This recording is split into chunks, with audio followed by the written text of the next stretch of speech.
The Lives of the Saints by Father Alban Butler. December 7th, St. Ambrose, Bishop and Doctor of the Church, A.D. 397. An invincible courage and constancy in resisting evil is a necessary ingredient of virtue, especially in the episcopal character. Gentleness, meekness, humility, and obedience make the servant of God ready to yield and conform himself to everyone in things indifferent. But in those of duty, he is inflexible, not with willfulness or obstinacy, but with modesty, yet invincible firmness. Of this virtue, St. Ambrose, in the judgment of the learned Hermont, was the most admirable model among all the great pastors of God's Church since the Apostles.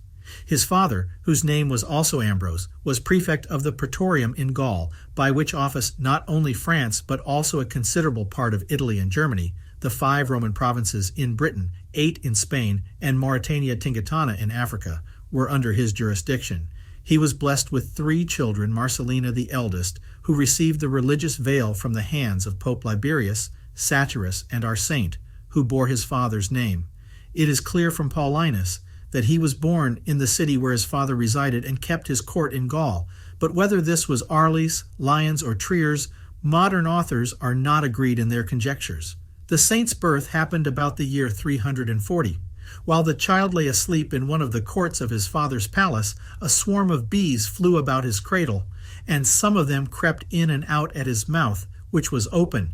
At last they mounted up into the air so high that they quite vanished out of sight.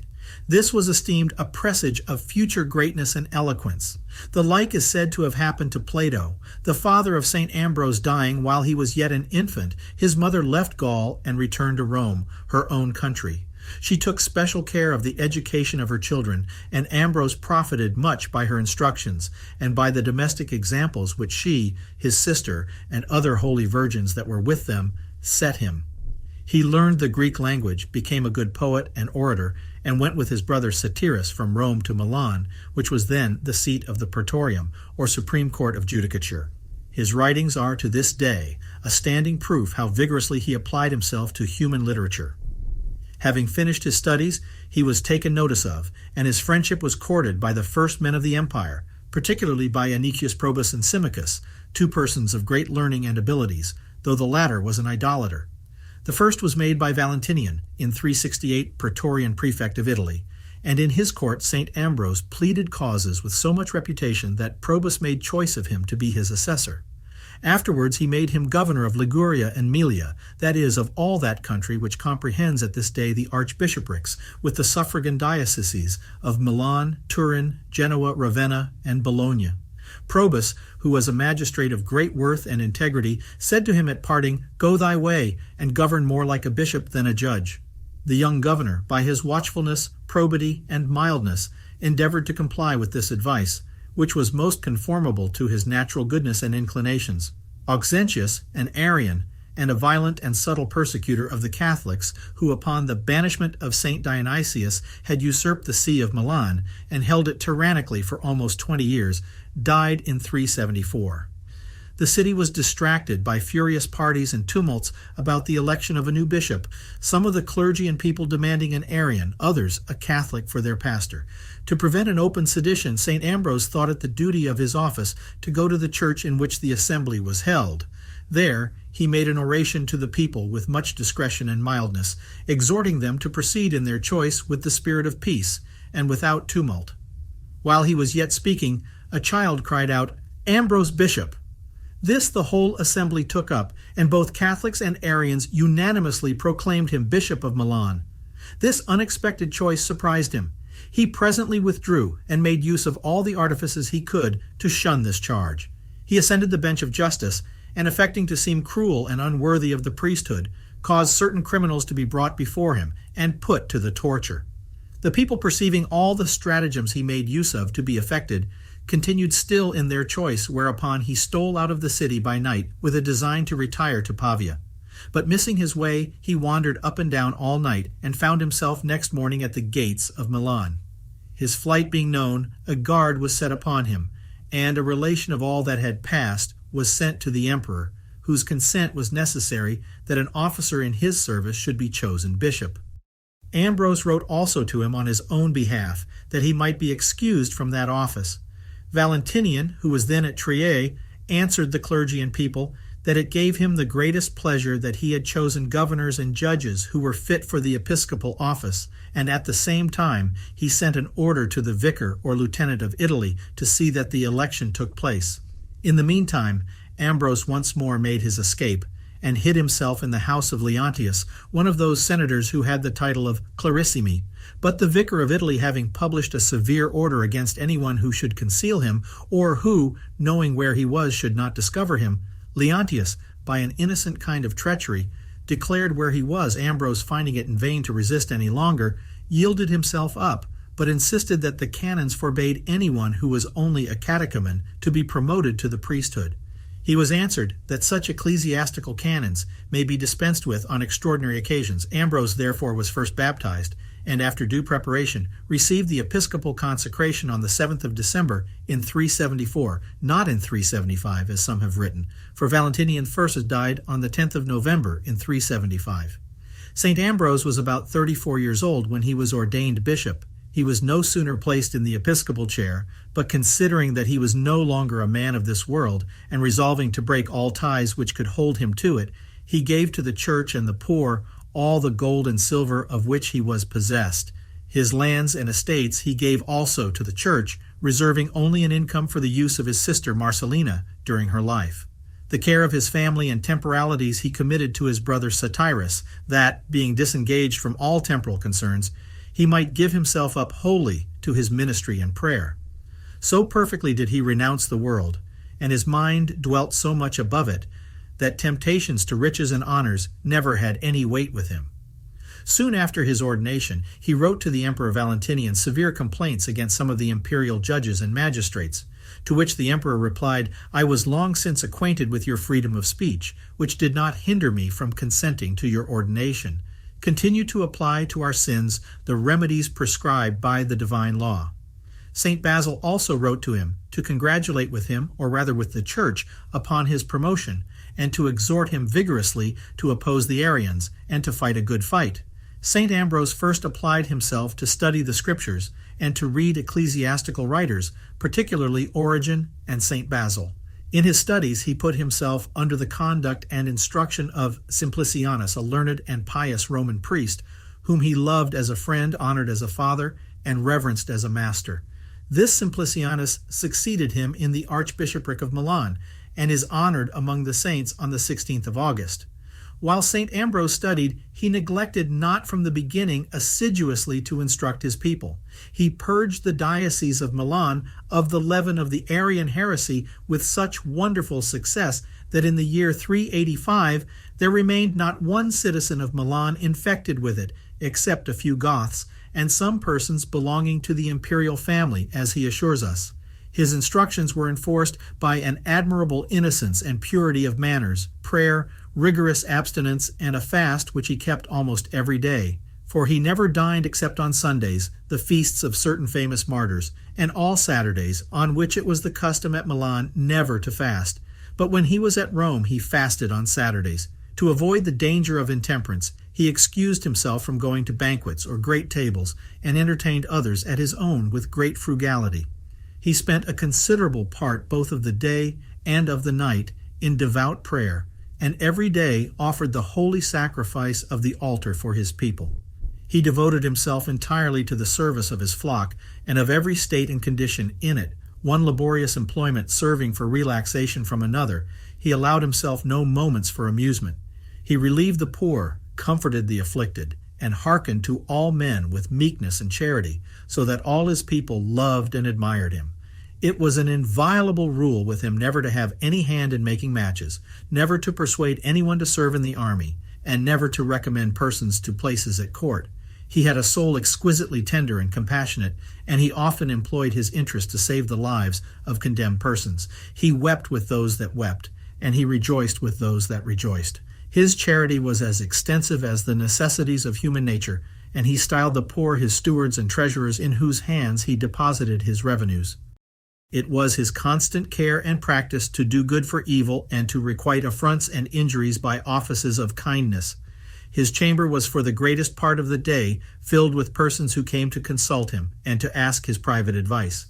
St. Augustine, when he came to visit him, always found him so overwhelmed with such business, or so intent in the few moments he was able to steal to himself, that he often went into his chamber, and after some stay, came out again without being perceived by the holy bishop, whom out of mere pity he durst not interrupt. St. Augustine, whilst he taught rhetoric at Milan before he was baptized, assisted frequently at St. Ambrose's sermons, not out of piety, but out of curiosity, and for the pleasure of hearing his eloquence, but took notice that his delivery was not so pleasing as that of Faustus the Manichee, though what he said was always very solid, and he preached every Sunday. Our holy bishop, in his discourses, frequently enlarged very much on the praises of the holy state and virtue of virginity. By his exhortations, many virgins who came from Bologna, Placentia, and even Mauritania served God in this state under his direction. He had been bishop only 2 years, when, at the request of his sister Marcellina, he committed to writing what he had delivered from the pulpit in commendation of that holy state. This he executed in his 3 books, on virgins or on virginity, written in the year 377, and penned with singular elegance, for which they are justly admired by St. Jerome and St. Augustine, though the sincere piety which the language everywhere breathes deserves chiefly the reader's attention. In the first book, the praises of St. Agnes, and in the second, the conduct and virtues of the Blessed Virgin Mary, which he proposes as a perfect pattern to virgins, the example of St. Thecla, and the history of a Christian virgin of Antioch, who was carried to the stews, are set off with inimitable elegance, and painted with the most beautiful flowers and figures of rhetoric. He enlarges on the excellency of virginity, and shows the spiritual advantages of that state.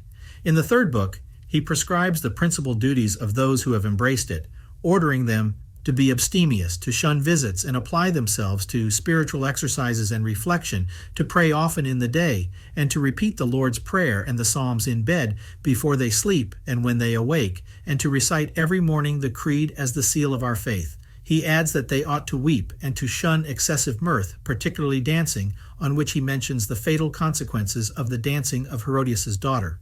St. Ambrose mentions 8, that there were 20 virgins at Bologna, and that they labored with their own hands, not only that they might gain a subsistence, but that they might also have wherewithal to bestow in charity.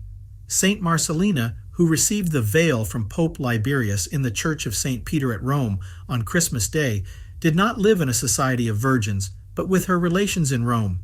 Many other consecrated virgins did the same at that 9, but they had a part of the church to themselves, separated from the rest by boards, and on the walls were written sentences of the Scripture for their instruction.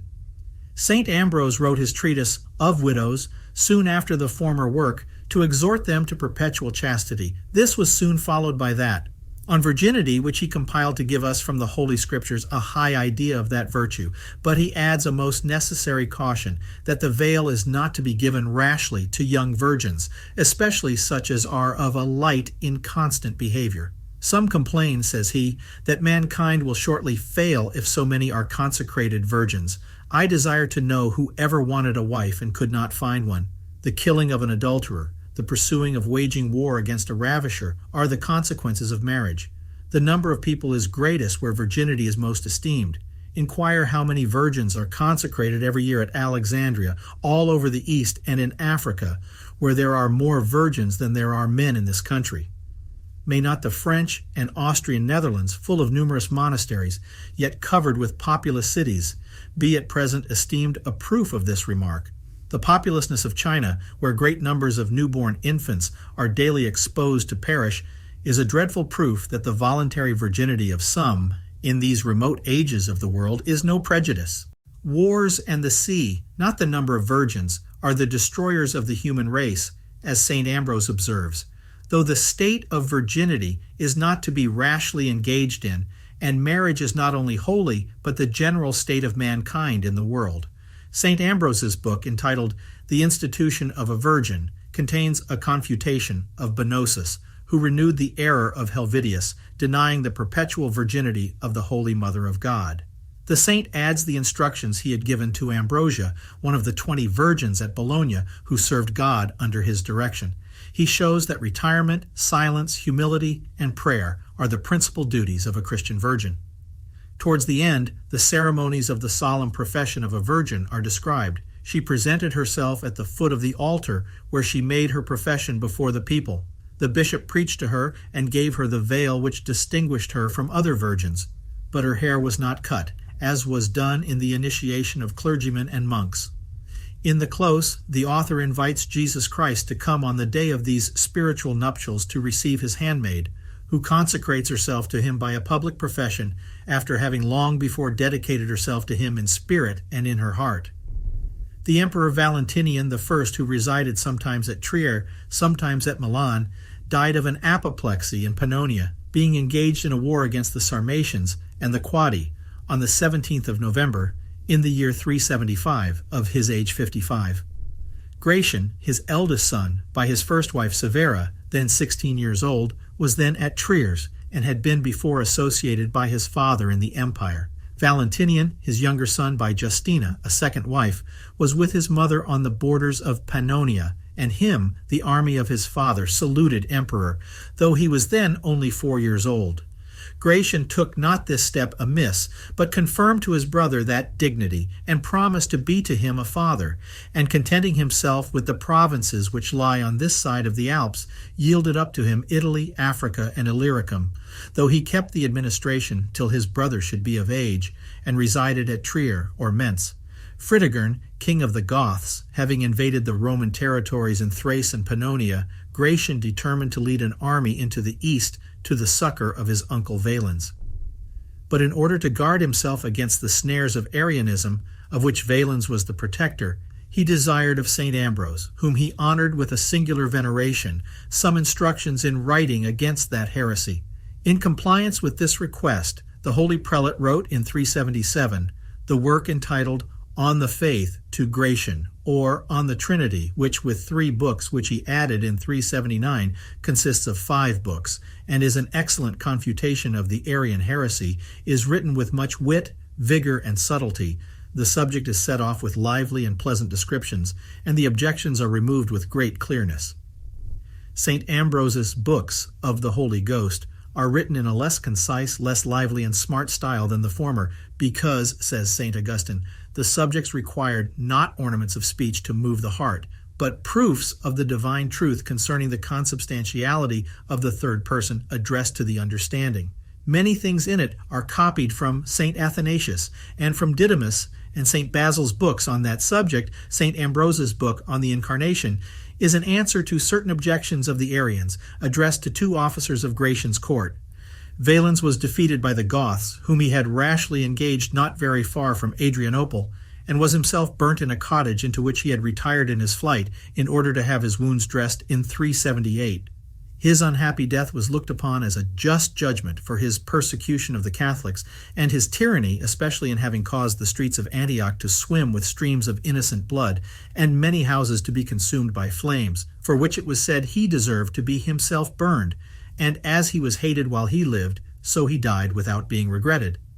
Gratian, by the death of Valens, became master of the Eastern Empire, but, seeing it attacked on all sides by triumphant barbarians, sent thither Theodosius, a general of great probity and valor, who, with his father, a virtuous general of the same name, had triumphed over the barbarians in Britain and Africa. But the father, out of mere jealousy, being unjustly put to death by Valens, the son had led from that time a retired life in Spain.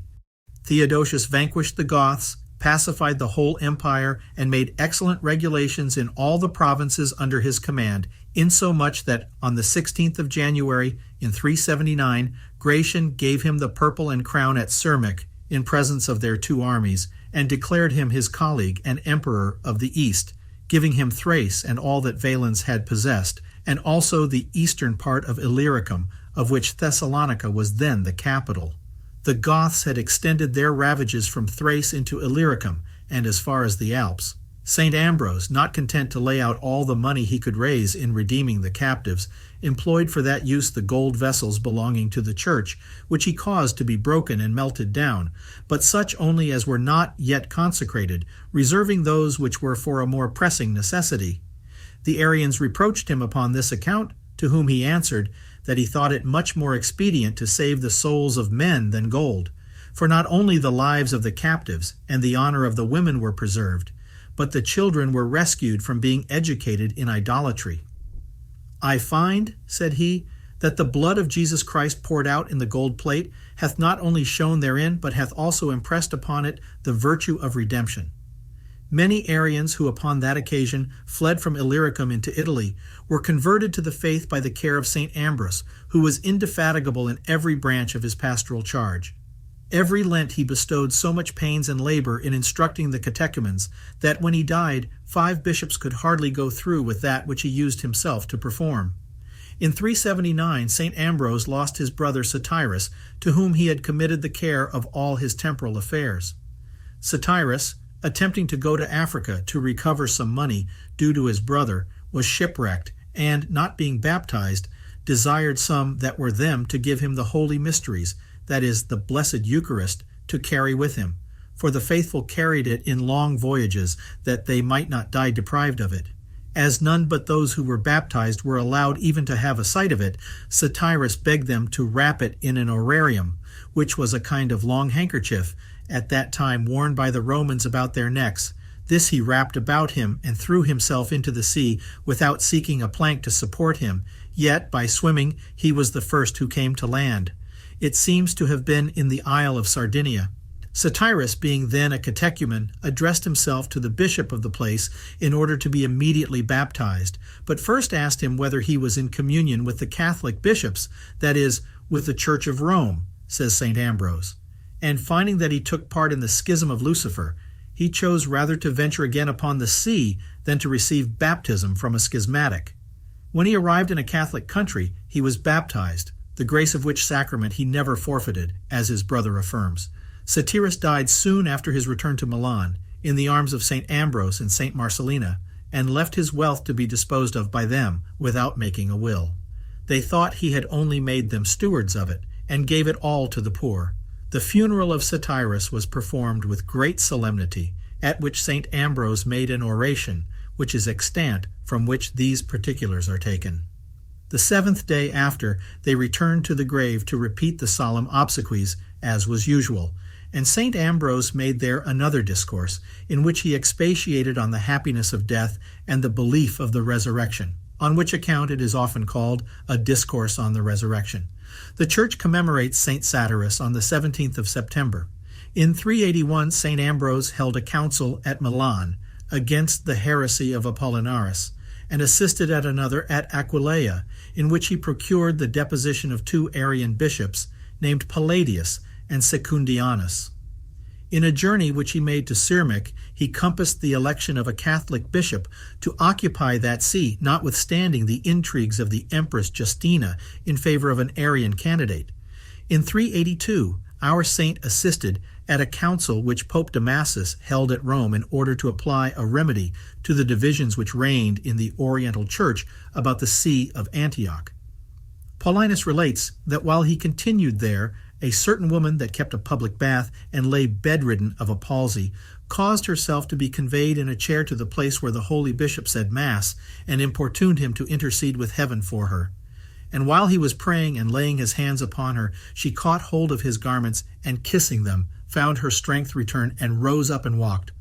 The Emperor Gratian was chaste, temperate, mild, beneficent, and a zealous Catholic, and St. Ambrose obtained of him, among other wholesome laws, one by which, to prevent surprises in condemning accused persons, it was enacted that no one should be executed sooner than 30 days after sentence. He prevailed with the same prince to remove the altar of victory out of the Senate house, which Julian the Apostate had restored. Yet this emperor gave too much of his time to hunting, shooting of beasts in a park, casting the javelin, and other such corporal exercises, making an employment of a recreation, in which idleness his governors and ministers entertained him that they might remain masters of affairs. Hence, he did not sufficiently attend to business, and look into the conduct of his officers, and Macedonius, prefect of the Praetorium, was a man openly addicted to bribery complaints, which were raised, alienated the affections of many, and Maximus, an accomplished general who commanded the troops in Britain, where Theodosius had formerly been his colleague, who was then become emperor of the East, assumed the purple, and passed with his army into Gaul. Gratian left Triers upon his approach, and near Lyons a battle was fought, which continued 5 days, till Gratian, perceiving part of his army deserting him, fled with 300 horse. Androgathius, general of Maximus's horse, contrived the following stratagem. He was carried in a close horse litter, and it was given out that it was the Empress who was coming to her husband. Gratian passed the Rhone to meet her, but when he came near, the general leaped out of the litter and stabbed him. This happened on the 25th of August in 383. Gratian lamented with his expiring breath that his father Ambrose was not with him. Maximus, after this, ranged at pleasure, treated those of Gratian's party with great severity, and threatened to cross the Alps and attack Valentinian II, Gratian's half-brother, who resided at Milan with his mother Justina. To prevent this danger, the Empress dispatched St. Ambrose upon an embassy to Maximus the Saint by the gravity of his person, the authority of his office, his humble address, and eloquent insinuations, stopped the usurper in his march, and at length concluded with him a treaty by which Maximus was to enjoy Gaul, Britain, and Spain, and Valentinian Italy with the rest of the West. St. Ambrose passed the winter with Maximus at Triers in 384, and had the courage constantly to refuse to communicate with a tyrant who was stained with the blood of his master, and to exhort him to do penance. In these times of confusion, the Gentiles at Rome attempted to restore the abolished rites of their superstition. At their head appeared Quintus Aurelius Symmachus, a senator of great eminence, an admirable scholar, statesman, and orator, at that time prefect of Rome. In autumn, in the year 384, this man presented a request to Valentinian in the name of the Senate, begging that the altar of victory might be re-established in the Senate house, and the salaries restored to the priests and Vestal virgins, to which he ascribed the victories and prosperity of ancient Rome. A like petition had been before presented to Gratian in 382, but was disavowed by the Christian senators, who were the greater number, and rejected by that prince. St. Ambrose, having privately received notice of Symmachus's petition, wrote against it 2 beautiful apologies or letters to Valentinian, in which even his eloquence seems superior to that of the pagan, who was esteemed the greatest orator of his age. In the first, he desired that a copy of Symmachus's petition should be communicated to him, remonstrating at the same time to the emperor that as all the subjects of the Roman Empire ought to submit to him, so he was obliged to obey the only true God, and to defend the religion of Christ, that he could never concur to idolatry, and the church or bishops would never receive oblations from him who had given ornaments to the temples of idols. His gifts cannot be presented on the altar of Jesus Christ, who hath made an altar for false gods, etc. In the second, the saint confuted all that was alleged in the petition. These apologies, being read in the council in presence of the emperor, he answered the Gentiles, that he loved Rome as his mother, but obeyed God as the author of his salvation. The Empress Justina, though an Arian, durst not openly espouse the interest of her sect during the lives of her husband, Valentinian I and of Gratian. But the peace which St. Ambrose had procured between Maximus and her son gave her an opportunity to persecute the Catholics, especially the holy bishop, for she ungratefully forgot the obligations which she and her son had to him. When Easter was near at hand in 385, she sent to him certain ministers of state to demand of him the portion basilica, now called St. Victor's, without the city, for the use of the Arians, for herself, her son, and many officers of the court. The saint replied that he could never give up the temple of God. By other messengers of the first rank, she afterwards demanded the new basilica, then again insisted on having at least the former. But the bishop was inflexible. Certain deans or officers of the court were sent to take possession of the portion basilica by hanging up in it imperial escutcheons.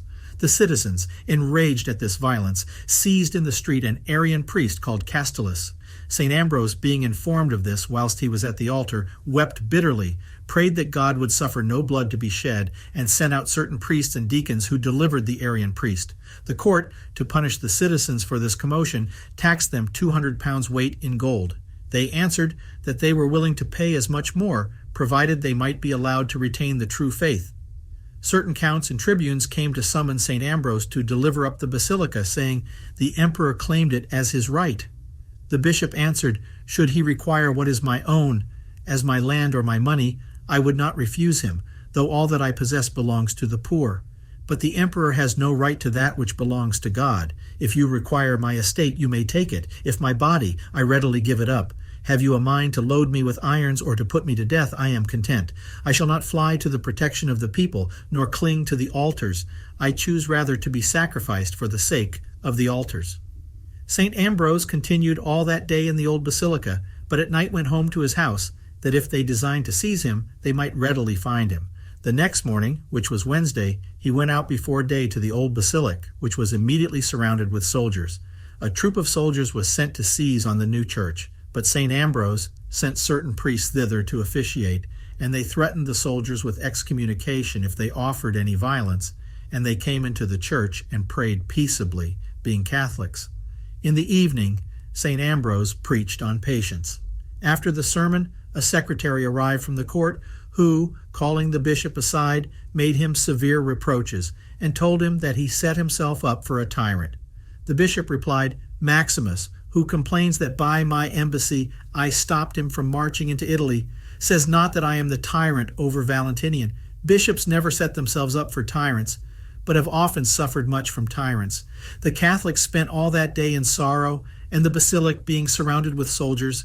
St. Ambrose could not return home to his own house, but passed the night in reading psalms with his brethren in the little basilica of the church, or in some oratory in the outer buildings. The next day, which was Maundy Thursday, St. Ambrose prayed and preached to the people, till news was brought him that the emperor had withdrawn the soldiers from the basilica, and had restored to the merchants and citizens the mulct which he had imposed upon them, upon which all joined in joy and thanksgiving. St. Ambrose gave an account of these transactions to his sister Marcellina, who was then at Rome, and had earnestly begged it of him.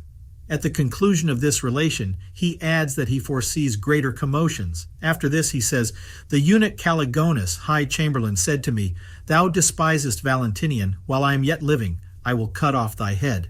To which I replied, 'May God permit me so to suffer. Then I shall suffer as a bishop, and you will act a part becoming a eunuch or courtier. I beseech God that all the enemies of the church may cease persecuting her, and level all their shafts at me, to quench their thirst with my blood." Soon after, Caligonus was convicted of a heinous crime and beheaded. The Empress was still more exasperated against St. Ambrose by the resistance of the people, and persuaded her son to make a law for authorizing the religious assemblies of the Arians, which was published on the 23rd of January, 386. The true author of this law was Mercurinus, whom the Arians made Bishop of Milan for those of their sect, and who took the name of Auxentius II. In consequence of this law, which forbade anyone under pain of death to oppose the religious assemblies of Arians, no one could so much as advise or present a petition against a church being yielded up to them, without incurring the danger of being proscribed or put to death. The Empress therefore in the following Lent, in 386, again demanded of St. Ambrose the Portian Basilic.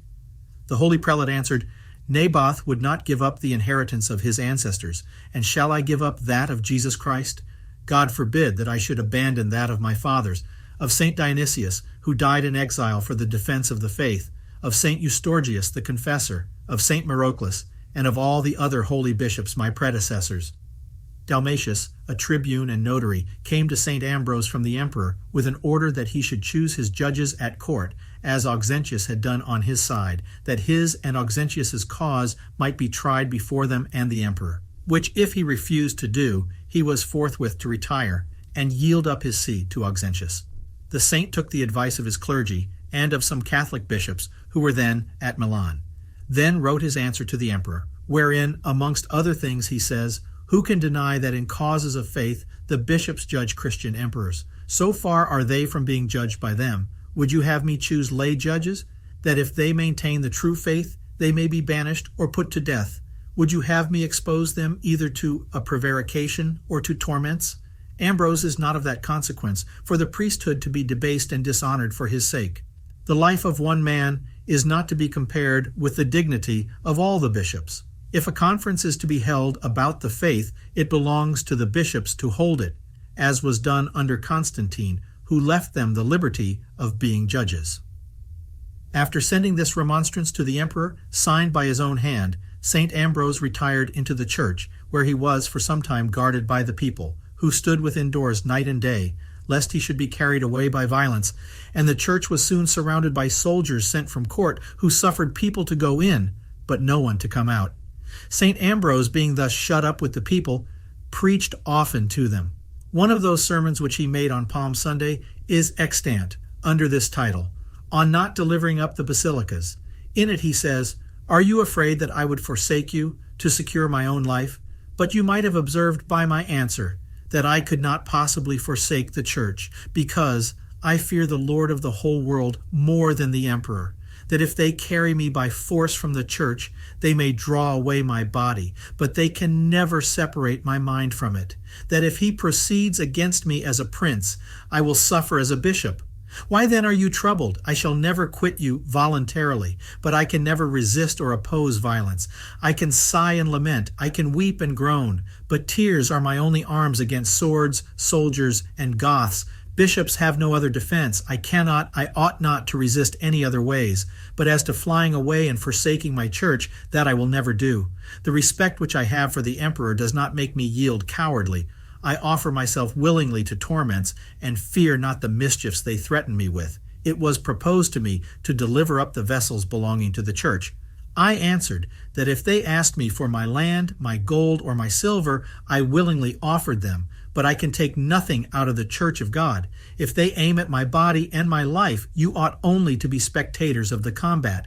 If it is appointed by God, all your precautions will be vain. He that loveth me cannot give a better testimony thereof than by suffering me to become the victim of Jesus Christ. I expected something extraordinary, either to be killed by the sword or to be burned for the name of Jesus Christ. They offer me pleasures instead of sufferings. Let none therefore disturb you by saying that a chariot is prepared, or that Auxentius hath spoken severe things. It was generally said that murderers were sent, and that I was condemned to die. I fear it not, and will not leave this place. Whither should I go? Is not every place full of groans and tears, since orders are everywhere given to drive away Catholic bishops, to put those to death who resist, and to prescribe all the officers of cities who put not these orders in execution? I fear it not, and will not leave this place. Whither should I go?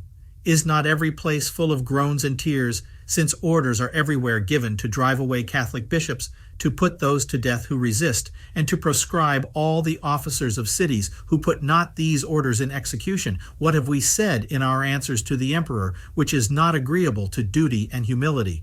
If he asketh tribute, we do not refuse it. The church lands pay tribute. If he desireth our estates, he may take them. None of us maketh any opposition. I do not give them, but then I do not refuse them. The people's contributions are more than sufficient to maintain the poor.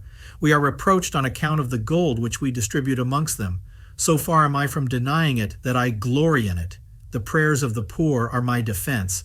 Those blind, those lame, those aged persons are more powerful than the stoutest warriors. We render to Char the things that are Tsars, and to God the things that are God's. The tribute is Tsars, the church is God's. Nobody can say that this is to be wanting in respect to the emperor. What is more for his honor than to style him the son of the church? The emperor is in the church, not above it. The saint spoke with an astonishing intrepidity of the sword, fire, or banishment, detected boldly the impiety of Auxentius and other Arian persecutors, and called their new law a flying sword sent over the empire to kill some by corporal death, others in their souls by the guilt of sacrilege. What he mentioned of the chariot is explained by Paulinus, who relates that one Euthymius had placed a chariot at a house near the church, that he might take away St. Ambrose with greater ease and carry him into banishment. But a year after he was himself put into the same chariot, and carried from that very house into banishment, under which misfortune St. Ambrose furnished him with money and other necessaries for his journey. This historian mentions several other stratagems laid during this time to take or kill the servant of God, and says that one came with a sword to the chamber of St. Ambrose in order to murder him, but that, lifting up his hand with the naked sword, his arm remained extended in the air motionless, till he confessed that Justina had sent him upon that errand, and upon his repentance he recovered the use of the arm. When St. Ambrose had remained several days in the church and adjacent buildings within its enclosure, with the people who kept the doors shut and guarded the passes, the guards were removed, and he returned to his house. St. Ambrose mentions that the Arians reproached him with leading the people into error by singing hymns, and he allows that by hymns he taught them to testify their faith in the Trinity. To comfort his people under this persecution, he encouraged them to assiduity in singing the hymns and anthems which he composed. Psalms were always sung throughout the whole church, but St. Ambrose seems first to have established at Milan the custom which he learned from the Oriental churches of singing psalms alternately by two choirs, which spread from Milan to all the churches of the West. God gave a visible consolation to this saint and his afflicted flock in the very heat of the persecution by the discovery of the relics of Saints Gervasius and Prodigious, of which he gives an account in a letter to his sister. He writes that being desirous to dedicate a new church, which at present is called from him the Ambrosian Basilic, in the same manner that he had before consecrated the Roman Basilic, which was another church at Milan near the Roman gate, he was at a loss for want of some relics of martyrs, till causing the ground to be broken up before the rails of the sepulchres of Saints Neighbor and Felix, he found the bones of Saints Gervasius and Prodigious. These relics were laid in the Faustinian Basilic, and the next morning were translated into the Ambrosian Basilic, during which translation a blind man, named Severus, a butcher by trade, was cured by touching the bier on which the relics lay, with a handkerchief, and then applying it to his eyes. He had been blind several years, was known to the whole city, and the miracle was performed before a prodigious number of people, and is testified also by St. Augustine, who was then at Milan, in 3 several parts of his works, and by Paulinus in the life of St. Ambrose. Our saint made 2 sermons on the occasion of this translation, in which he speaks of this and other miracles wrought by the holy relics, by which he assures us that many possessed persons were delivered, and many sick healed. St. Augustine and Paulinus say that an end was put to the persecution of St. Ambrose by the discovery of these relics in 386. The Arians, indeed, at court, pretended that St. Ambrose had suborned men to feign themselves possessed, which calumny he confutes in the second of these sermons by the notoriety and evidence of the facts, which was such as to put the Arians to silence, and to oblige the Empress to let St. Ambrose remain in peace. Dr. Middleton revives the slanders of the Arians, pretending these miracles to be juggle and imposture. But Dr. Cave mentions the miraculous cure of Severus and the many other miracles wrought by those relics and by the towels and handkerchiefs laid upon the bodies as incontestable, attested by St. Ambrose in sermons preached upon the spot before the relics. This learned Protestant critic adds, the truth of which miracles is abundantly justified by St. Ambrose, St. Augustine, and Paulinus, who were all then upon the place, and indeed they were notoriously evident to the whole city, and twice the subject of St. Ambrose's sermons. I make no doubt, but God suffered these to confront the Arian impieties, and to give the highest attestation to the Catholic cause, so mightily at this time opposed, traduced, and persecuted. Maximus, who had been then acknowledged emperor both by Valentinian and Theodosius in solemn treaties, wrote to Valentinian exhorting him not to persecute the Catholic Church, as Sozomen and Theodoret testify, all Italy, said he, Africa, Gaul, Aquitaine, and Spain, and in short, Rome, which holds the first rank in religion as well as in empire, maintain this faith. In the year 387, news daily came to Milan of the preparations Maximus was making to invade Italy. Ambition is restless and insatiable. Its burning thirst is only increased by the greatest successes, till it is at length buried in the pit which itself has dug, as Cineas elegantly but unsuccessfully represented to King Pyrrhus. Maximus thought Britain, Gaul, and Spain, which he possessed in peace, and without danger of being molested, as nothing, so long as he was not master of Italy, and the astonishing success of his usurpation made him only enlarge his views further and think more due to him. Valentinian and his weak mother were in no condition to oppose him, and in this distress they had again recourse to St. Ambrose, whom they besought to stand in the gap and venture on a second embassy to stop the march of a prosperous usurper. The good bishop, burying the memory both of public and private injuries, readily undertook the journey, and arriving at Triers the next day went to court. Maximus refused to admit him to an audience, but in public consistory, though the contrary was a customary privilege both of bishops and of all imperial ambassadors. St. Ambrose made a remonstrance upon this account, but chose rather to recede from his dignity than not execute his commission. He therefore was introduced into the consistory, where Maximus was seated on a throne, who rose up to give him a kiss, according to the custom of saluting bishops and great men in those times. But Ambrose stood still among the counselors, though they persuaded him to go near the throne, and the emperor called him. Maximus reproached him with having deceived him in his former embassy by preventing him from entering Italy at a time when nothing could have opposed him. St. Ambrose said he was come to justify himself, though it was glorious to have saved the life of an orphan prince, but that he could not have opposed the march of his legions or shut up the Alps with his body, and that he had not deceived him in anything. Only when Maximus insisted that Valentinian should come to him, he had pleaded that it was not reasonable that a child should cross the Alps in the depth of winter. He added that Valentinian had sent Maximus's brother, whom he saw there present, safe to him when he could have sacrificed him to his passion, when the news of the bloody assassination of his brother Gratian was brought to him. But he conquered his resentment and scorned to pay like for like. The bishop reproved Maximus for the murder of Gratian and of many great men whom he had put to death for no other crime than their fidelity to their natural prince, for which he admonished him to do penance. He also entreated him to give up the body of Gratian to Valentinian, a brother dead, for his own brother, whom he had received alive and unhurt, the ashes of an emperor only, that he might not be deprived of the honor of a burial. The tyrant answered that he would consider of it, but he was extremely incensed at St. Ambrose, because he constantly refused to communicate either with the tyrant or with any of his bishops. These were the Athatians, who desired the death of the Priscillianist heretics. When he was inflexible in this point, he was ordered forthwith to depart. Seeing Hyginus, an aged bishop, sent at the same time into banishment, he interceded that he might be furnished with necessary provisions, and not sent without a garment to cover him, or a bed to lie on. But St. Ambrose could not be heard, and was himself thrust out of doors. He therefore returned to Milan, and wrote to Valentinian an account of his unsuccessful embassy, advising him to be cautious how he treated with Maximus, a concealed enemy, who pretended peace but intended war. The event showed the truth of this conjecture, for Valentinian sent Dominus, a favorite courtier, to succeed St. Ambrose in his embassy.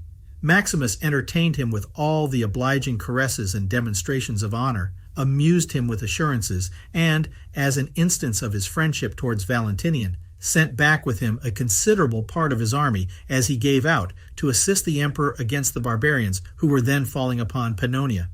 But these soldiers coming to the Alps seized all the narrow passages, which was no sooner done, but Maximus followed after with his whole army, and marched without the least opposition into Italy, where he took up his quarters at Aquileia. The news of this unexpected surprise carried terror into every place. Valentinian and his mother, in the utmost consternation, took ship and fled to Thessalonica, whence they sent to the Emperor Theodosius to beg his speedy assistance before all was lost. That great prince had been employed in quelling the barbarians on different sides and settling the peace of the church and state in the east, which had hindered him from revenging the death of Gratian. Upon receiving the message of the fugitive young emperor, he left Constantinople and went to Thessalonica, where, in the most tender and paternal manner, he comforted the distressed remains of the family of the great Valentinian I. He represented to the young prince that, by favoring the Arian impiety and persecuting the Catholic Church, he had provoked heaven, and he effaced out of his mind all the impressions of heresy. For it was a fundamental maxim with Theodosius to undertake no enterprise without first doing everything by which he might engage God on his side. Theodosius had some time before buried his most virtuous wife, the Empress Flaccilla, who was descended of the Leon family, of which was the Emperor Adrian, but was more illustrious by her virtues than by her birth. Prayer and the care of the poor were her chief employments. She went to visit them, served them herself, and was proud of descending to the lowest offices of Christian charity in attending the sick under the most loathsome diseases.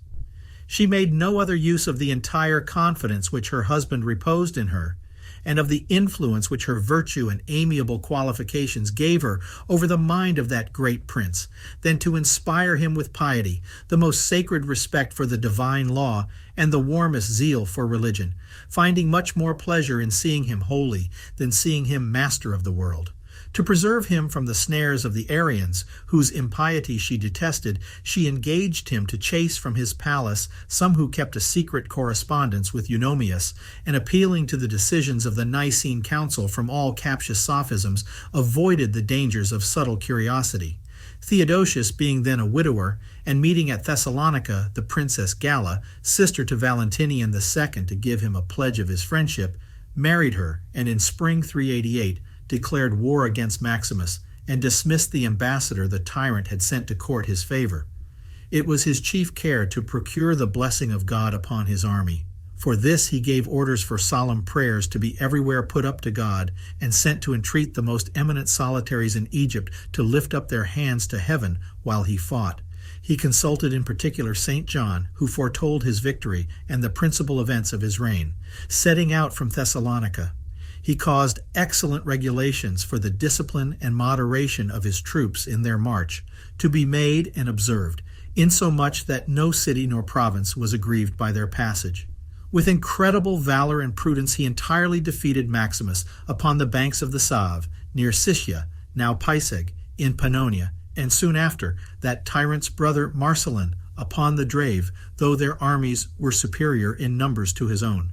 Thence he dispatched Arbagastes, general of the barbarians in his army, into Gaul to seize that country, and marched himself to Aquileia, where Maximus had shut himself up. His own soldiers, seeing it impossible to escape, stripped him of his imperial robes and delivered him into the hands of Theodosius, who reproached him for his perfidiousness with more compassion than anger, and was inclined to spare his life, but at last suffered him to be beheaded on the 28th of July, 388, after he had reigned almost 5 years.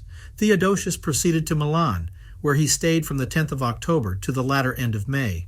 At Callinicus in Mesopotamia, certain Christians who had been insulted by the Jews in a religious procession pulled down their synagogue. Theodosius, who had been informed of the affair by the Count of the East, ordered the bishop and other Christians who had demolished the synagogue to rebuild it and to be rigorously punished. The Oriental bishops wrote to St. Ambrose, entreating him to obtain a mitigation of this sentence. St. Ambrose solicited him first by a strong letter, and afterwards by a discourse which he made him in the church, and did not go up to the altar to say Mass till he had procured his promise of a pardon. The deputies of the Senate came to compliment the emperor at Milan, and petitioned that the altar of victory, which Maximus had allowed to be restored, might be preserved in the Senate house. Theodosius seemed inclined, upon motives of state, to grant their request, but St. Ambrose easily engaged him to reject it. This emperor, after having passed all the winter and part of the spring at Milan, went to Rome, where in June he received the honor of a triumph. He made his entrance in a chariot drawn by elephants, which the king of Persia had lately sent him. The spoils of enemies and the representations of provinces which he had conquered or delivered were carried before him. The lords of his court in rich apparel encompassed him, and the Senate, nobility, and people followed with extraordinary acclamations. The magnificence of this pomp was incredible, yet nothing in it seemed to be regarded but the conqueror, for whom it was made, and the greatest ornament of this triumph was the modesty of him that triumphed. Pacatus, the Gaulish orator, pronounced a panegyric before him, with the applause of the Senate and all the orders of the city. Theodosius made the young Valentinian ride in his chariot, and share in the glory of the triumph. During his residence at Rome, he walked about without guards, and gained the hearts of the people by his civility and generosity. He abolished the remains of idolatry, prohibited pagan festivals and sacrifices, and caused the temples to be stripped of their ornaments, and the idols to be broke in pieces. But he preserved those statues which had been made by excellent artists, ordering them to be set up in galleries or other public places as an ornament to the city. Symmachus, who had entered into a confederacy with Maximus and pronounced a flattering speech in his honor, was accused of high treason and fled into a church for sanctuary. But Theodosius would take no notice of what had passed during the reign of the usurper, and Symmachus made a panegyric in the Senate in his honor, in the close of which he artfully renewed his petition for the altar of victory. Theodosius was offended at the obstinacy of such a solicitation, and returning him thanks for his panegyric, reproved him for his assurance, and commanded him to present himself no more before him. But he soon restored him to his favor and dignity. Theodosius returned to Milan on the 1st of September and restored the whole Western Empire to Valentinian, in whose mind, by repeated instructions, he imprinted so deeply the Catholic faith that the young prince put himself entirely under the discipline of St. Ambrose and honored him as his father to his death. His mother, Justina, was dead before the end of the war. The heresiarch Jovinian, having been condemned by Pope Siricius at Rome, retired to Milan but was there rejected by Theodosius and anathematized by St. Ambrose in a council which he held in 390. This council was yet sitting when the news of a dreadful massacre committed at Thessalonica was brought to Milan. Botheric, who was genera of the forces in Illyricum and resided at Thessalonica, caused a charioteer who belonged to the circus to be put in prison for having seduced a young servant in his family and refused to release him on a certain festival on which his appearance in the circus was demanded for the public diversion. The people, not being able to obtain his liberty, grew enraged and proceeded to so violent a sedition that some officers were stoned to death and their bodies dragged along the streets, and Botheric himself was slam upon this news. Theodosius, who was naturally hasty, was transported with passion, but was mitigated by St. Ambrose and some other bishops, and promised to pardon the delinquents. Rufinus, who became afterwards a firebrand in the state and was master of the offices, and other courtiers and ministers persuaded him that the insolence of the people was grown to the highest pitch merely by impunity, and must be restrained by an example of severity. It was therefore resolved that a warrant should be sent to the commander in Illyricum to let loose the soldiers against the city till about 7,000 persons should be put to death. This inhuman commission was executed with the utmost cruelty while the people were assembled in the circus, soldiers surrounding and rushing in upon them. The slaughter continued for 3 hours, and 7,000 men were massacred without distinguishing the innocent from the guilty. Such was the brutality of the soldiers that a faithful slave who offered to die for his master was murdered by them. It is also related that a certain father, seeing his 2 sons ready to be butchered by his tears, moved the murderers to compassion so far that they promised to spare the life of one of them, whom they left to his choice. But while the distracted father ran first to one, then to another, not being able to abandon either of them, they, growing impatient of delays, massacred them both. The horror with which the news of this tragical scene filled the breast of St. Ambrose and his colleagues is not to be expressed, but our saint thought it best to give the emperor a little time to reflect and enter into himself. The emperor was not then at Milan, but was to return in 2 of 3 days. St. Ambrose, that he might not see him too soon, left the town and wrote him a very tender, strong letter, which is extant, exhorting him to and penance, and declaring that he neither could nor would receive his offering or celebrate the divine mysteries before him till that obligation was satisfied. For how much soever he loved and respected him, he gave the preference to God, and he loved his majesty, not to his prejudice, but to his salvation. Soon after, the bishop came to town, and the emperor, according to his custom, went to church. But St. Ambrose went out and met him at the church porch, and forbidding him any further entrance said, "It seems, sir, that you do not yet rightly apprehend the enormity of the massacre lately committed.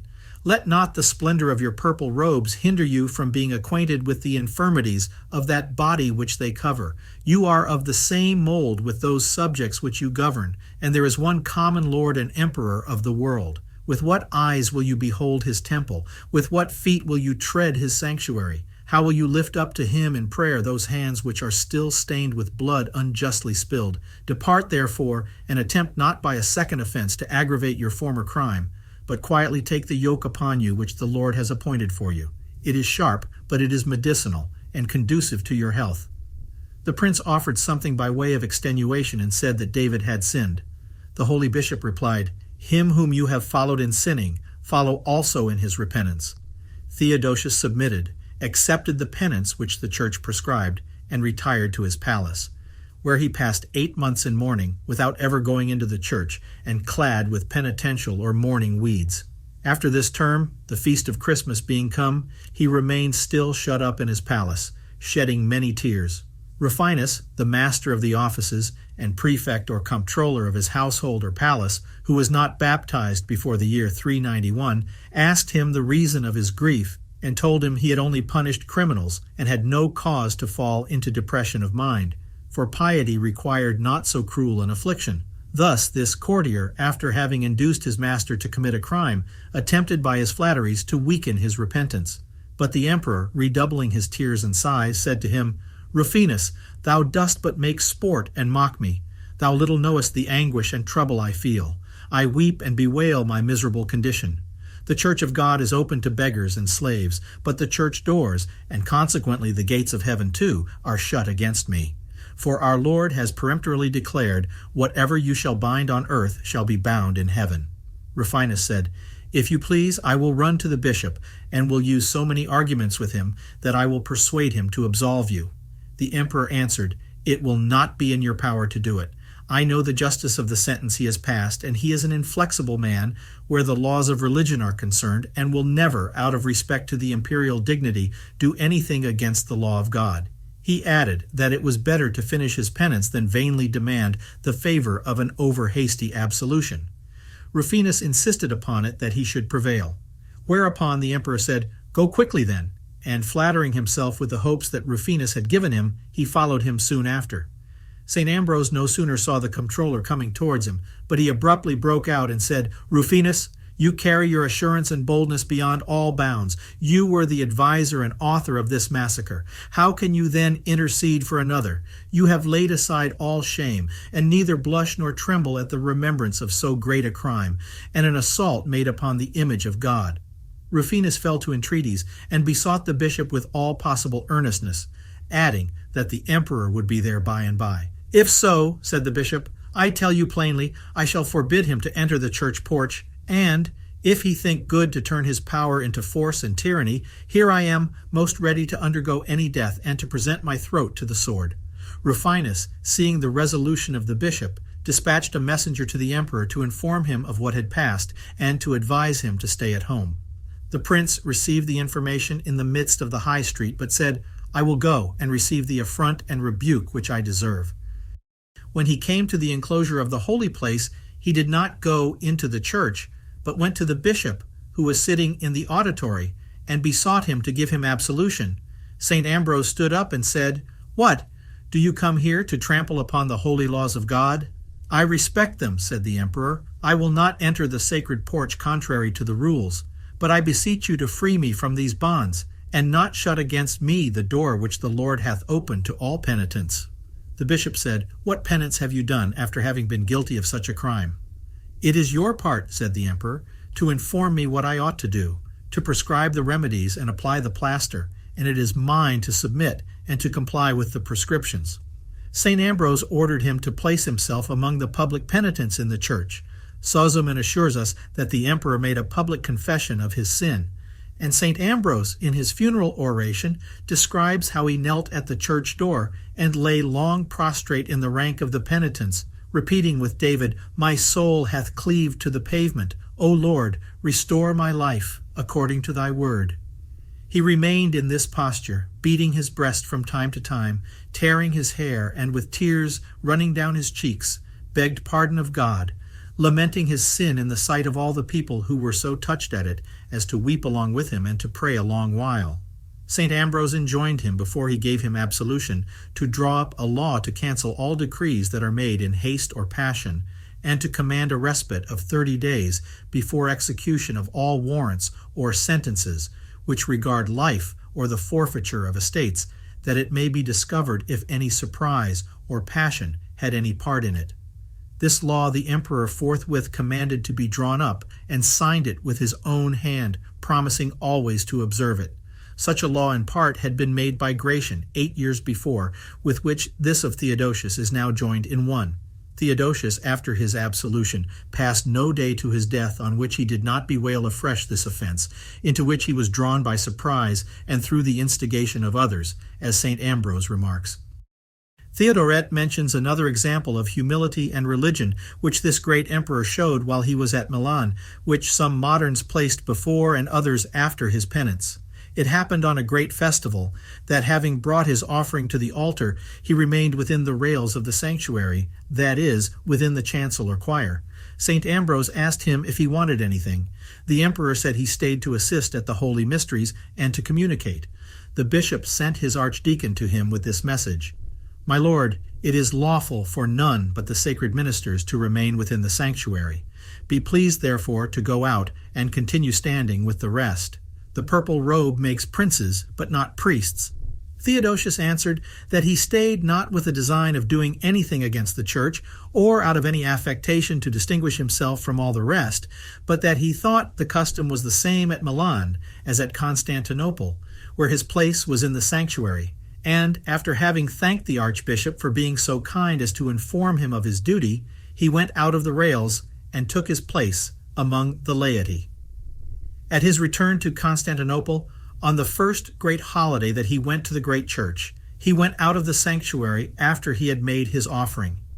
The Archbishop Nectarius sent to desire him to come back and resume the place designed for him. The pious emperor answered with a sigh, "Alas, how hard is it for me to learn the difference between the priesthood and the empire. I am encompassed with flatterers and have found but one man that has set me right and told me the truth. I know but one true bishop in the world. This is Ambrose." From that time he kept without the rails or chancel, a little above the people, in which he was imitated by succeeding emperors.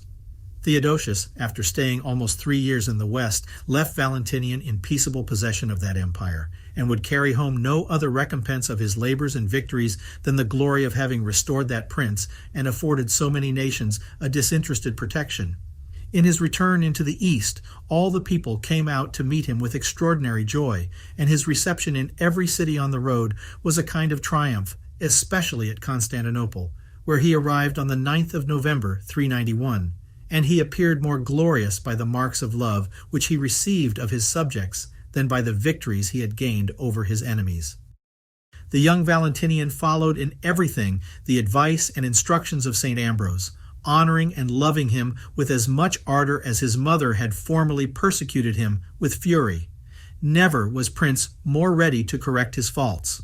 When he was told that he was too fond of the sports of the circus, he renounced those diversions, except on indispensable occasions. When some said that his passion for hunting diverted his mind from business, he presently ordered all the wild beasts he kept in a park to be killed. It was said by some that he advanced the hour of his meal too early, out of intemperance. He made use of this advice and became so abstemious that he fasted very often and ate but little, even in the magnificent entertainments which he provided for his courtiers. He eased his subjects of many burdens and taxes and never imposed any new ones, saying the people were already too much oppressed. Yet Count Arbogastes, general of his forces, came to an open breach with him. This man was a Frank by birth, but had been brought up from his youth in the Roman army and was a pagan. By the great power to which he arrived, he assumed so much as to command Valentinian and dispose of all things at pleasure. The emperor at length resolved no longer to brook his imperious behavior and bear with his insolence.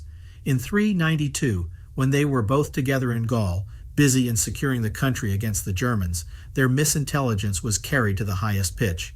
But at length a seeming peace was concluded. The emperor pressed St. Ambrose to come to him at Vienne in Gaul, to be a witness to their reconciliation, and he was desirous to be baptized by him, being then in the 20th year of his age. In his impatience to see him and receive the holy sacrament of regeneration, he used often to say, "Shall I be so happy as to see my father?" He never had that happiness, being strangled by Arbogastes while he was diverting himself in the garden of his palace on the banks of the Rhone at Vienne on the 15th of May, 392. St. Ambrose, who was advanced on his journey as far as the Alps, upon hearing this tragical news, returned to Milan, watering all his steps with his tears. Valentinian's corpse was buried with Gratian's at Milan, and St. Ambrose pronounced his funeral oration, in which he largely proves that his desire of baptism supplied the want of it, and promises always to remember him in his sacrifices and prayers. Arbogastes placed the imperial diadem on the head of Eugenius, a rhetorician by profession, a man of parts and learning, who had long been in his service, and from an ignoble condition had been raised to high, undeserved honors. This man was a nominal Christian, but unsettled in religious principles, for he flattered the heathens, and placed great confidence in divinations and auguries. they hastened their march into Italy and courted St. Ambrose by very obliging letters. But before they arrived at Milan, the holy bishop had retired to Bologna, where he assisted at the translation of the relics of Saints Vitalis and Agricola. Thence he went to Florence, where he consecrated a church, called afterwards the Ambrosian Basilic, like another at Milan, which was mentioned above. At Florence, St. Ambrose lived in the house of the most considerable among the citizens named Decentius, whose infant child happened to die. The mother laid him upon the bed of St. Ambrose while he was abroad. The saint, being returned, laid himself upon the child in imitation of Eliseus, and by his prayers restored him to life, as Paulinus assures us. Theodosius refused all terms proposed to him by Eugenius's ambassadors, and raised a powerful army to march against the traitors. He prepared himself for war by fasts, prayers, and frequent visiting of churches, and he sent to implore the prayers of St. John of Egypt. That holy hermit, who had formerly foretold him the defeat of Maximus, sent him an assurance that this enterprise against Eugenius would be more difficult than the former against Maximus had been, yet that he should obtain a complete victory, but should die shortly after. Theodosius, before he set out, among many actions of heroic and public charity, justice, devotion, and piety, by a rescript inserted in the Roman law, pardoned all injuries in word or action that had ever been committed against his person. For, said he, if it be by indiscreet levity that anyone has spoken against us, we ought not to regard it. If it is by folly, we ought to pity him. If by ill will, we are very willing to pardon him. His army was assembled under Timasius, who commanded the Roman legions, Stilicho, a Vandal prince who had married Serena, the emperor's niece, Gaius, general of the Goths, etc.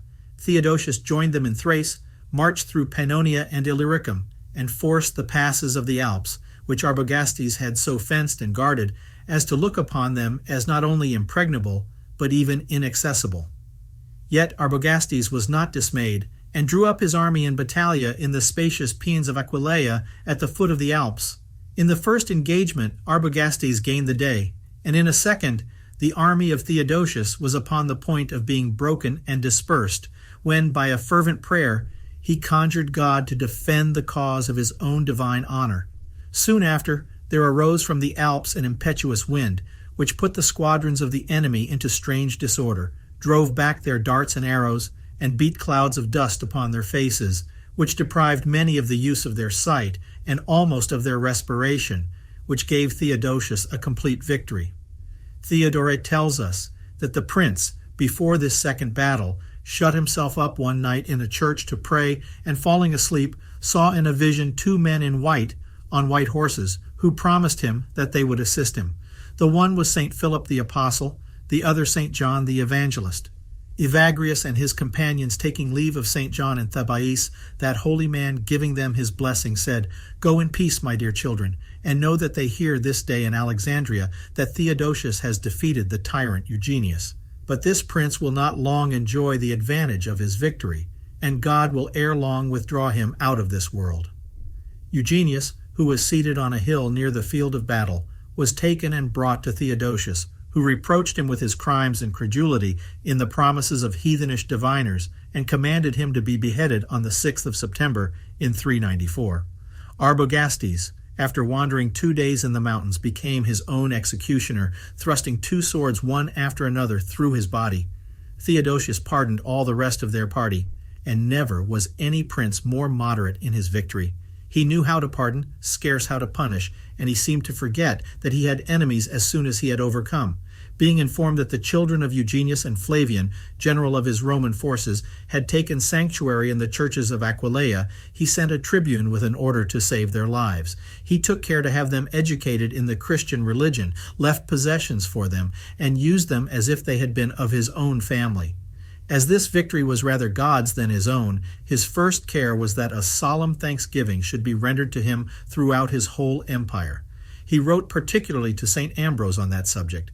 This holy archbishop had returned to Milan as soon as Eugenius was departed thence, and upon receiving his letter with the news of his victory, he offered the holy sacrifice in thanksgiving, and sent one of his deacons to him with letters, in which, after having expressed his joy for the prosperity of his arms, he represented to him that he ought to give God the whole glory thereof, that piety had contributed more to it than valor, and that his victory was incomplete unless he pardoned those who were involved in the misfortune rather than in the crimes of the tyrant, to which mercy he strongly exhorted him. This he besought in particular in favor of those who had taken refuge in the churches, which the saint doubted not of obtaining from a prince in whose behalf God had wrought prodigies, as he had formerly done in favor of Moses, Joshua, Samuel, and David. A little while after, St. Ambrose went to Aquileia to wait upon the emperor. Their interview was full of joy and tenderness. The archbishop prostrated himself before this prince whom piety and the visible protection of God had rendered more venerable than his victories and crowns, and prayed that God would bestow on him all the blessings of heaven, as he had loaded him with all the prosperity of the earth. The emperor, on his side, cast himself at the feet of the archbishop, imputing to his prayers the favors which he had received from God, and entreating him to pray for his salvation, as he had done for his success. Then they entertained themselves about the means of restoring religion.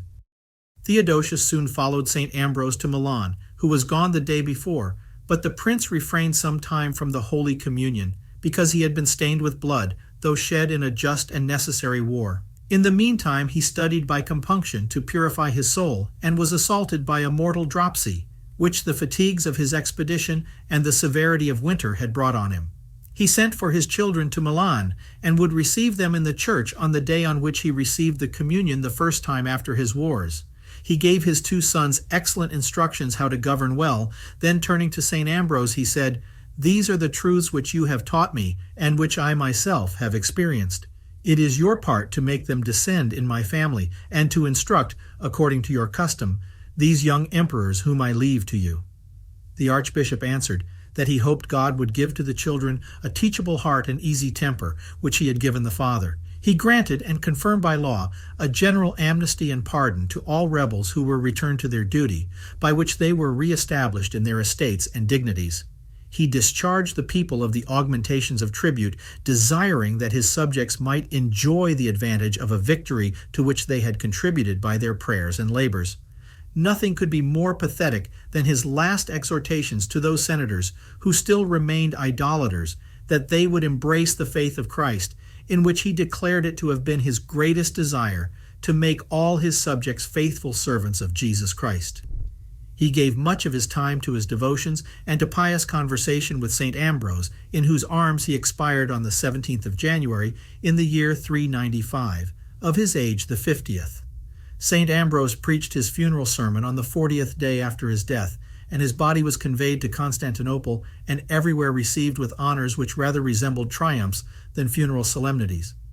In the year 395, St. Ambrose discovered the bodies of the holy martyrs Nazarius and Celsus in a garden near Milan, and translated them into the Basilica of the Apostles near the Roman gate.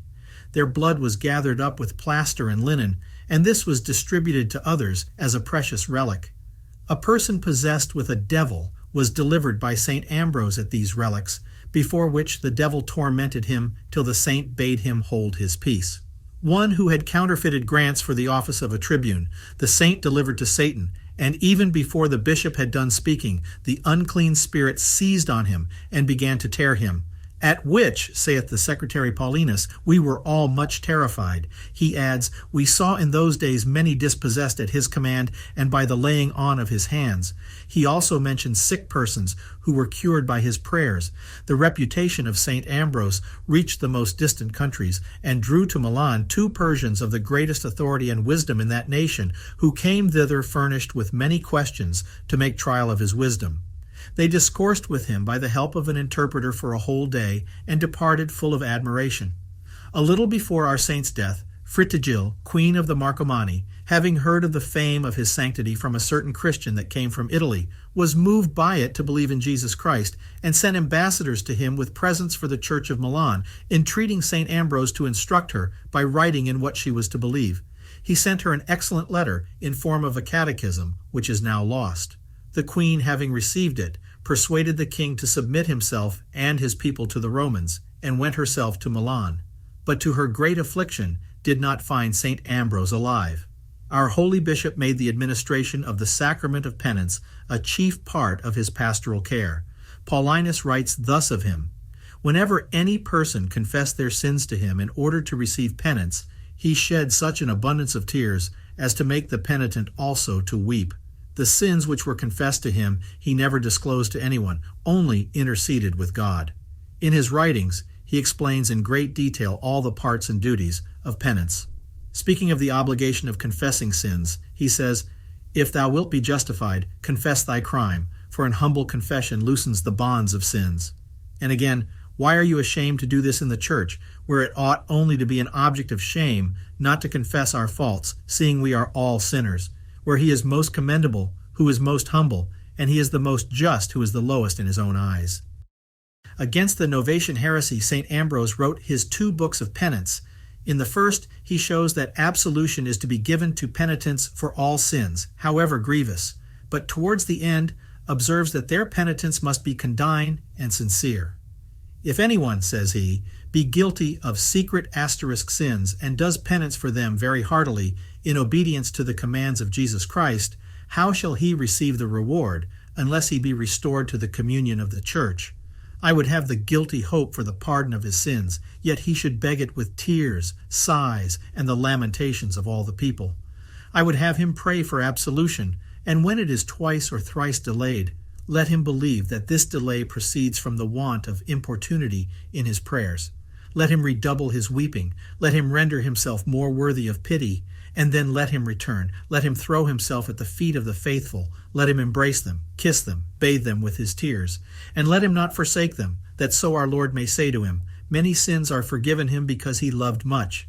I have known some persons who in their penance have disfigured their face with much weeping, who have hollowed their cheeks with continual tears, who have prostrated themselves on the ground to be trod under foot, who, by their continual fasting, have rendered their countenances so pale and disfigured that they carried in a living body the very image of death."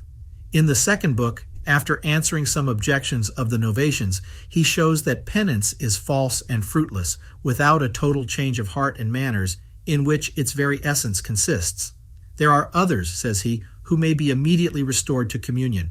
These do not so much desire to be loosed as to bind the priest, for they do not unburden their own conscience, but burden that of the priest, who is commanded not to give holy things to dogs, that is, not easily to admit impure souls to communion.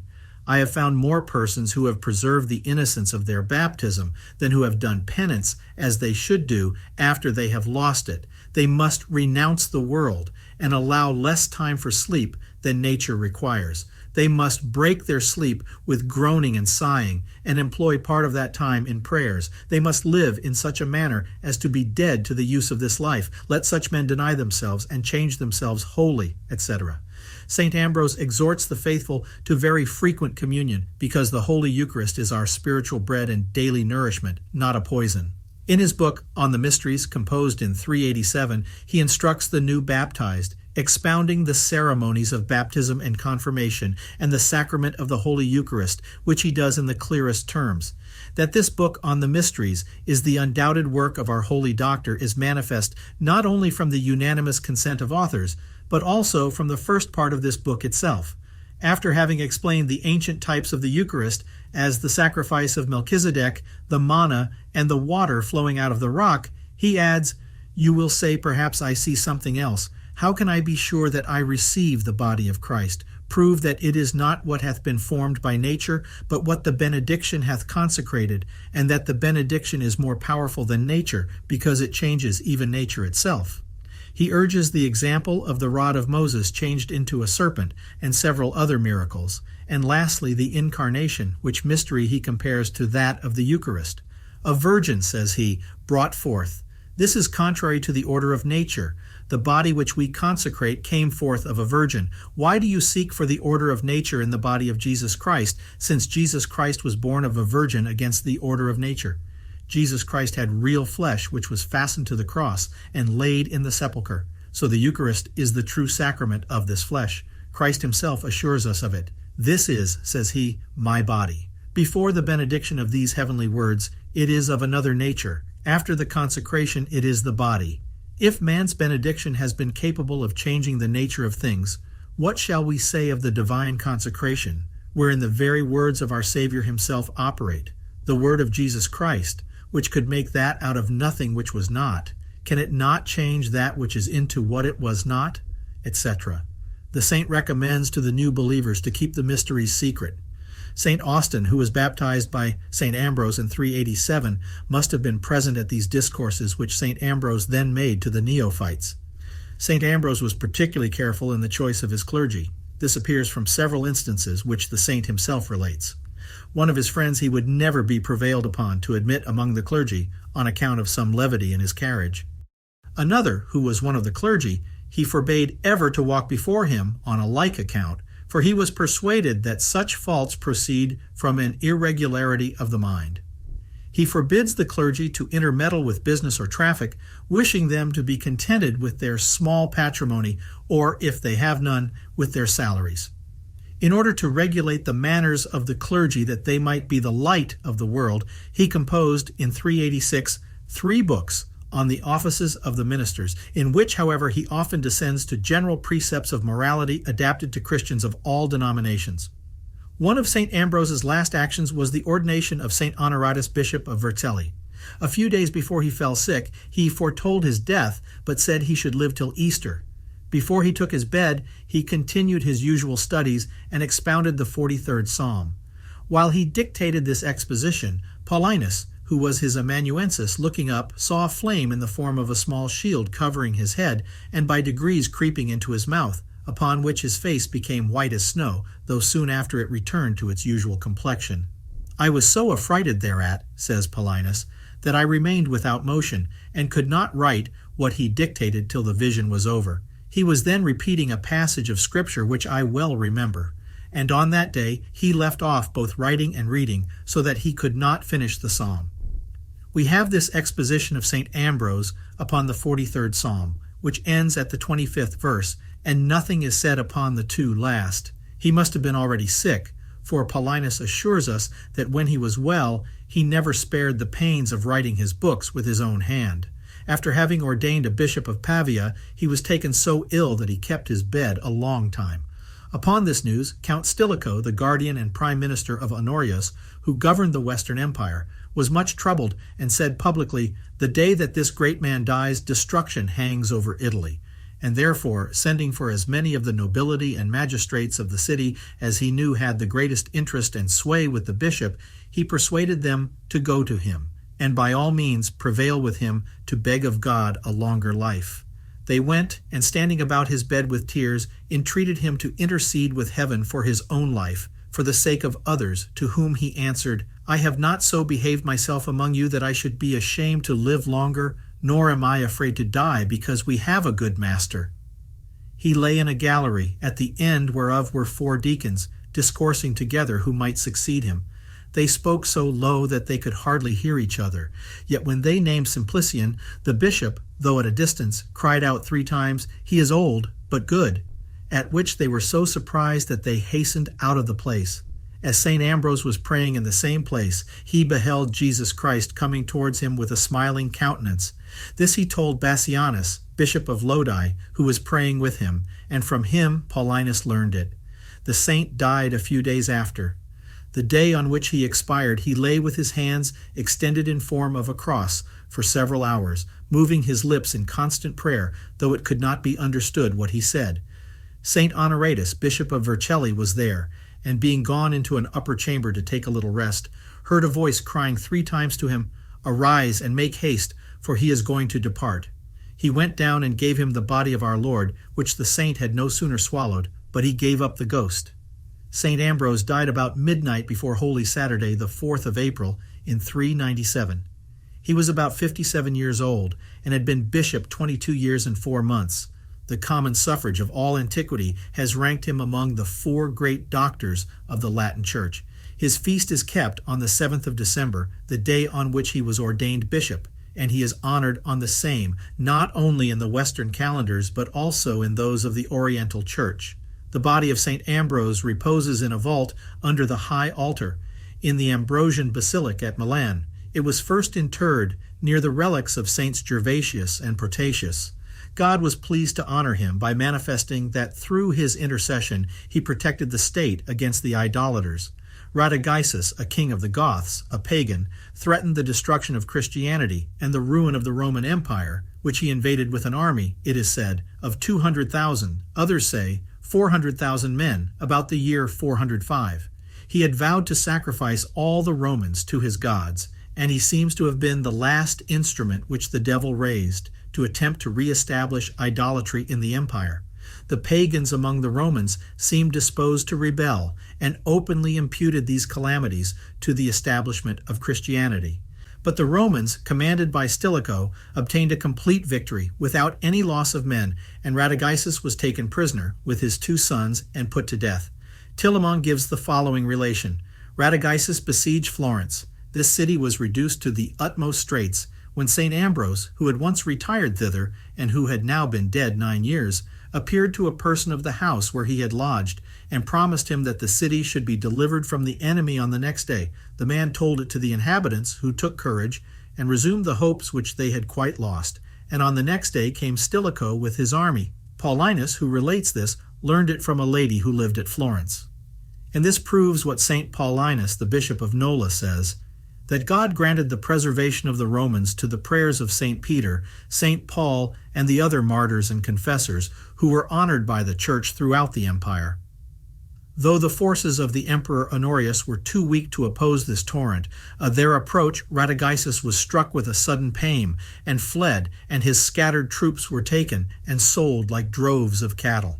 St. Ambrose joined together in the conduct of his life a wonderful generosity and inflexibility where the divine law was concerned, with all possible prudence and moderation, yet in all his actions tempered the boldness and authority of a bishop with an air of sweetness and charity. By this he gained all hearts, and his inflexible severity in points of duty appeared amiable and mild, while everyone saw that it proceeded wholly from the most tender charity. St. Austin tells us that in his first interview, when he was a stranger to St. Ambrose and enslaved to the world and his passions, he was won by him, because he saw in him a good eye and a kind countenance, the index of his benevolent heart. I saw a man affectionate and kind to me, says he. When a friend shows by his words and behavior that he has sincerely and only our interest at heart, this opens all the avenues of our mind and strengthens and enforces his admonitions, so that they never fail to make deep impressions. They who speak affectionately and from their hearts speak powerfully to the hearts of others. This is the property of true charity, the most essential qualification of a minister of Christ, who is dead to the world and himself, and seeks no interest but that of Christ and his neighbor in the salvation of souls.